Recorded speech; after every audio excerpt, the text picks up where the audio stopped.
পোনপ্ৰথমে মই শুক্লাই অঞ্চলৰ বাসিন্দাসকলক ধন্যবাদ জনাইছোঁ। আমাৰ এই যে আমি ইয়াত এটা আগ্ৰা এনজিঅ'ৰ উদ্যোগত আমি ইয়াত এটা হেণ্ডলুমৰ প্ৰডাক্ট আৰু ট্ৰেইনিং চেণ্টাৰ এটা ছেকেণ্ড এইটো আচলতে ক'বলৈ গ'লে আমাৰ তামোলপুৰত অলৰেডি চলি আছে। গতিকে এই ছেকেণ্ড চেণ্টাৰটো স্থাপন কৰাত আমাৰ ইয়াত যিসকলে সহযোগ কৰিলে সেইসকলক মোৰ ফালৰ পৰা ধন্যবাদ জনালোঁ আৰু আমি এই চেণ্টাৰটো ভালদৰে চলাম বুলি আশা ৰাখিলোঁ। ইয়াত আমি বেচিকেলি আমি ট্ৰেডিশ্যনেল কাপোৰবিলাকৰ ওপৰত ধ্যান দিছোঁ, কাৰণ এইটো হেণ্ডলুম চেণ্টাৰ হয়। আমি য'ত পাৱাৰলুম থাকিব তাত হয়তো আমি অকণমান বেলেগ ধৰণৰ প্ৰডাক্ট চিন্তা চৰ্চা কৰি আছোঁ। সেয়া তামোলপুৰত আমি পাৱাৰলুমৰো ব্যৱস্থা কৰিছোঁ, কিন্তু ইয়াত যিহেতু ষ্টাৰ্টিং, কাৰণ ট্ৰেইনিং লাগে চবকে কাম শিকাৰ কাৰণে, গতিকে প্ৰথমতে আমি হেণ্ডলুমৰ ওপৰত গুৰুত্ব দিছোঁ। হেণ্ডলুমত যিহেতু আমি ট্ৰেডিশ্যনেল যিবিলাক গাঁৱলীয়া সাজপাৰবিলাক বনোৱা যায়, মেখেলা চাদৰ হওক, দখনা হওক, ৰেগে ৰেগাং হওক, সেইবিলাক বনোৱাৰ কাৰণে আমি গুৰুত্ব দিম প্ৰথমতে। হয়, আমি কাৰণ ট্ৰেইনিং নিদিলে কোনো কাম কৰিব নোৱাৰে।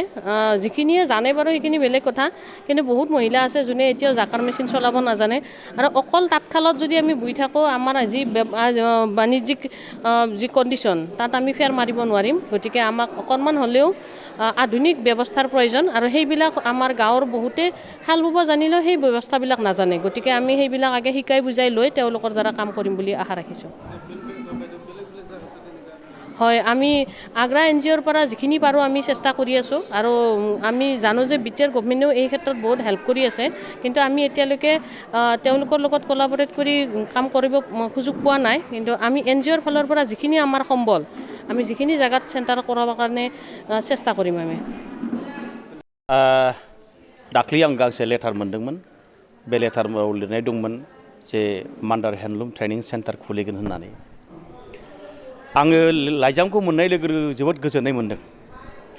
बे सुक्लाय सेरफां नावकाटा गामियाव आङो थांनाय माखासे मासनि सिगांनो मोनसे एवारनेस प्रग्राम खालामदोंमोन, आरो बे एवारनेस प्रग्राम खालामनायाव आं मोनथिनो मोन्दोंमोन बे जायगायाव दानाय लुनायनि मानसिफ्रा गोबां इन्टारेस्टेड दङ, नाथाय लामा मोनाखै बा लामा दिन्थिग्रा मानसि गैयामोन।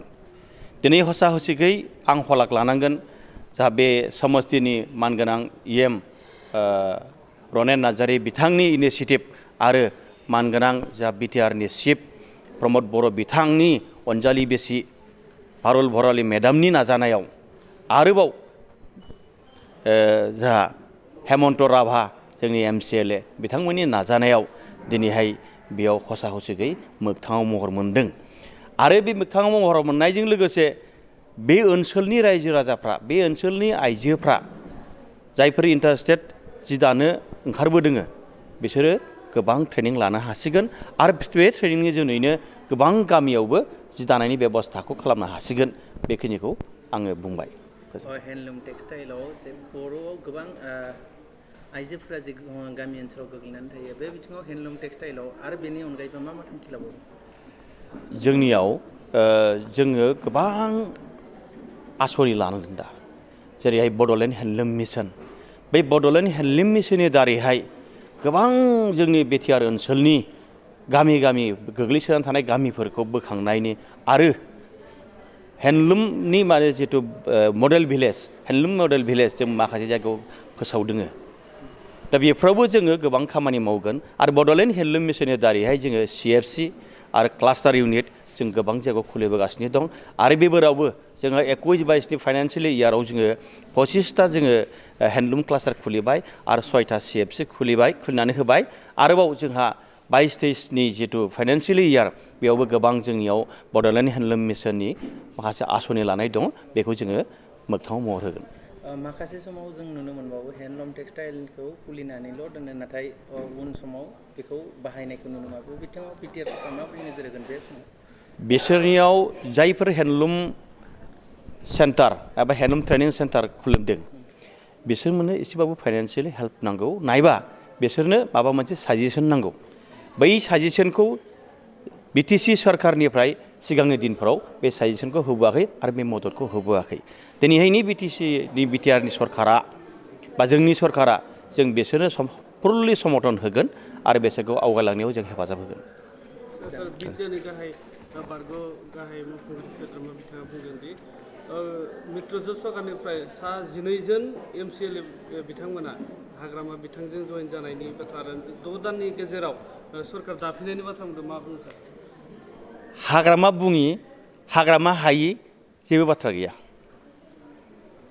मिथिबाय खोथाया ओरैहाय बे गावनि BPF हान्जानि माखासे मावथिफ्रा माखासे लिडारफ्रा बिसारग्रस्त जाबाय मा जाबावनांगौ मा खालामबावनांगौ पावाराव थानायनि जितु मजा बे मजाखौ बहुद मस्ति खालामदोंमोन बिसोरो दिनैहाय पावाराव गैयैखायनो बिसोरो बिराद मोनसे आन्दायनाय बायदि मोनदों आरो बे आन्दायनाय बायदिखौ मोननानैनो बे BPFनि माखासे मानसिफ्रा पावारखौ लाफिननो नाजादों आरोबाव BPFनिफ्राय UPPLआव फैनो नाजादों दा UPPLआव फैनो नाजानाय बा BJPआव हाबनो नाजानाय मानसिफोरखौ बोरैहाय होबथानांगौ बोरैहाय लाखिफिननांगौ बिनि पलिसि बानायनानैसो सरकार फैगोन माबा माबि फैगोन होननानै बिथाङा बुंगासिनो दं बे मालाबाबो फैया जोंनि जितु आसामनि BJP आरो जोंनि GSP आरो जोंनि UPPL सरकारा दिनैहाय स्टेबल जाबाय बे सरकारा खुनु पयटे बायनायनि खोथा गैया सिफायनायनि खोथा गैया बे फुललि बे